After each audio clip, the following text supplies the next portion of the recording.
this Michigan State series, my son says it all the time because he grew up watching Ohio State football over the last 7, 8, 9 years.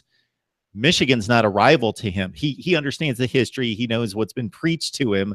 But to him, yeah, it's Michigan State.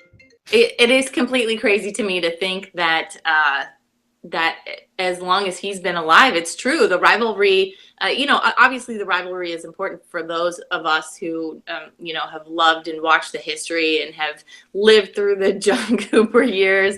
Obviously, I wasn't around for the Woody and Bo years, but it's certainly such a rich history, and you can't let them forget about that. Maybe I need to send a couple documentaries your way.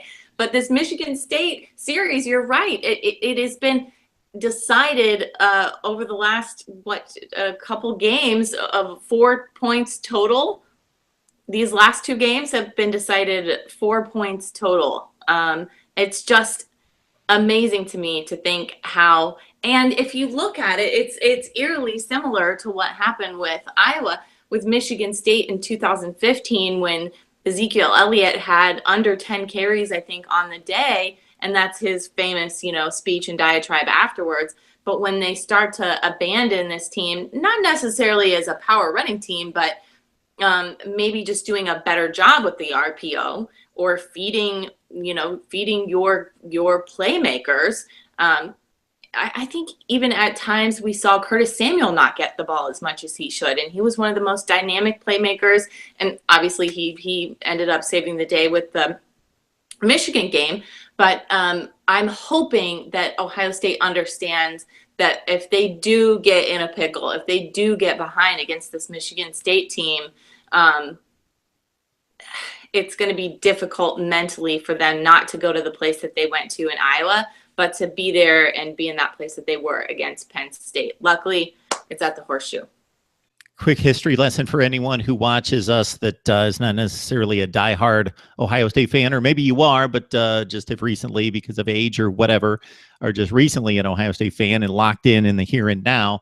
Yeah, the Michigan State series has been a very difficult one for the Buckeyes. Some very difficult losses that have cost them championships. So you go back to the first year of Urban Meyer, 2012, they go to East Lansing, they win by 1 point, 17-16, and Urban Meyer really marks that date as being the game that he determined that he had a championship caliber team. He had that good of a team because he stepped on campus, he evaluated the talent and the work ethic and thought, I got a 7-5 team here. And then they started to scrape through victory after victory against marginal teams. Then they went to East Lansing against a really good Michigan State team. Not as good as some of the other ones. They underachieved that year too, but they were a tough team. Buckeyes got out a 17-16 win, and Urban Meyer will tell you that, okay, I determined that day that we had the type of mentality to run the table, and they did. 12-0. Then the next year, they had won 24 consecutive games going to the Big Ten championship game, did not play the Spartans in the regular season, and then the hopes were dashed of getting to the final BCS championship game against Florida State as a 12-0 team because they lost to Michigan State after scoring 24 straight points to take a touchdown lead in the second half. Then you go to 2014, J.T. Barrett had his landmark game where Ohio State was an underdog. They went to Michigan State. They had obviously lost to Virginia Tech, but were getting off the deck, and we were wondering whether they were good enough to get into that college football playoff conversation. They go to Michigan State. They put up 49 points. They're the better team, and that was a Michigan State team that finished in the top 8 in the country, beat Baylor in the Cotton Bowl. They were extremely good.